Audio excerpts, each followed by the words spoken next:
In the dawn of civilization, one battle would decide the fate of Western culture, a battle that would inspire generations, forge legends, and mark the beginning of a new era. This is the story of the Battle of Marathon, where ordinary men, against all odds, faced the mightiest empire in the ancient world and emerged victorious. The year is 490 BCE. On one side of the world stands the mighty Persian Empire, stretching from modern-day Turkey to India, its influence unmatched, its army feared. At the heart of this empire is Darius I, the King of Kings, a ruler whose ambitions knew no bounds. On the other side, the city-states of Greece, independent, fiercely proud, and constantly at odds with each other. Among these city-states, Athens had risen as a center of culture and democracy, but also a thorn in Persia's side. A decade earlier, the Ionian Revolt, a rebellion against Persian rule, had been supported by Athens, enraging Darius. His thirst for revenge was personal. He sought to bring Greece under Persian rule and punish Athens for their defiance. Darius sent a mighty expedition force to crush Athens and remind the Greek world who truly held power. But what he didn't anticipate was that a small, determined group of Athenians would meet his forces head-on at a place called Marathon. The plain of Marathon, about 26 miles from Athens, was where the fate of Greece would be decided. It was a wide, flat expanse, with mountains on one side and the Aegean Sea on the other. For the Persians, it seemed the perfect place to disembark and crush the Greeks in an open battle. They outnumbered the Athenians and had superior cavalry, the hallmark of Persian warfare. But the Greeks had something else in mind. Their knowledge of the terrain, their tight phalanx formation, and their unity in the face of overwhelming odds would become their greatest weapons. In Athens, fear spread like wildfire. Should they wait behind their city walls or march out to meet the Persians, the fate of their city, and possibly Greece, hung in the balance. We must not wait for the enemy to come to us. If we let them land, Athens will fall. We must face them at Marathon. Miltiades, a former general who had lived in Persia, knew the Persian strategy and urged the Athenians to take the offensive. But not everyone agreed. Some were paralyzed with fear, while others wanted to wait for the Spartans, the most formidable fighters in Greece, who were delayed due to a religious festival. Ultimately, it was Miltiades' bold leadership that swayed the decision. The Athenians would march to Marathon without waiting for reinforcements. It was a gamble, but one that could save their city. And so 10,000 Athenians, along with a small contingent of Plataeans, marched to Marathon. They were farmers, artisans, and ordinary citizens, not professional soldiers. But their unity, their love for their homeland, and their belief in their freedom would drive them to fight with the ferocity of seasoned warriors. As they approached Marathon, they knew they faced an enemy that outnumbered them nearly 2-1. The Persian army was vast, with archers, cavalry, and the dreaded immortals, an elite force that seemed invincible.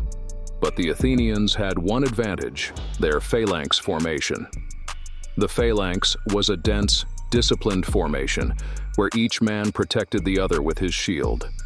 It was designed for close combat, and in this tight formation, the Athenians would try to negate the Persian advantage of mobility and numbers. At dawn, the Athenians took position on the slopes of the hills overlooking the Persian camp. For several days, both armies stared each other down. But on the morning of September 12th, 490 BCE, the Athenians made their move. In a daring and unexpected maneuver, they charged downhill toward the Persian lines. The Persian commanders were stunned. They had not expected the Greeks to attack. Their archers let loose volleys of arrows, but the Athenians closed the gap too quickly. The phalanx crashed into the Persian lines with brutal force. The Athenians had focused their strength on their flanks, allowing the Persian center to push forward, but this was part of their plan. As the Persian center advanced, the Athenian wings closed in, surrounding the Persians in a deadly pincer movement. The Persians, who had relied on their cavalry and archers, were now trapped in brutal hand-to-hand combat. a situation they were not prepared for. The disciplined Greek phalanx was unyielding, pushing the Persians back toward the sea.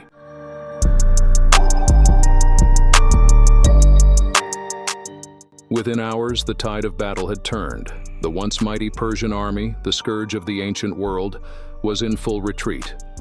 The Athenians had won an improbable victory, driving the Persians back to their ships and preventing their advance into Greece.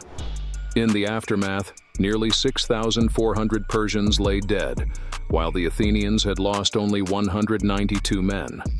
The victory at Marathon was not just a military triumph, it was a triumph of the human spirit. A small free people had stood up against an empire, and against all odds they had won.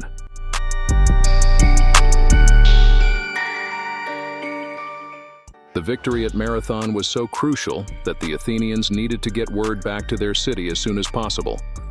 Legend has it that a messenger, Phidippides, ran the entire distance from the battlefield to Athens, about 26 miles, to deliver the news of their victory.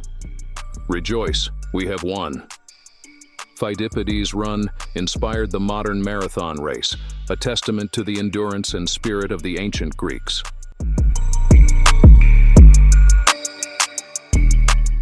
The Battle of Marathon would go down in history as one of the most important battles of all time. It marked the first time that the free people of Greece had defeated a foreign invader. The victory at Marathon gave birth to the idea that free citizens could defend their land and their way of life against a tyrant.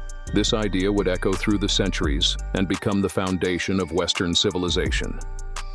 The courage of the Athenians at Marathon inspired the rise of democracy, the flourishing of philosophy, and the development of Western thought. And it all began on a dusty plain, where ordinary men stood their ground against an empire.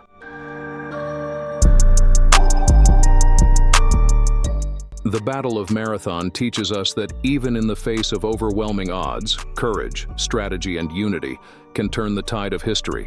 It reminds us that freedom is worth fighting for, and that the actions of a few can change the course of the world.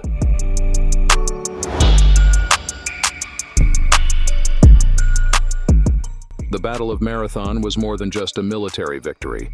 It was the moment when the spirit of freedom triumphed over tyranny. And that spirit, born on the plains of Marathon, still resonates today. Thank you for joining us on this journey through history. If you enjoyed this story, don't forget to like, comment, and subscribe for more epic tales from the past.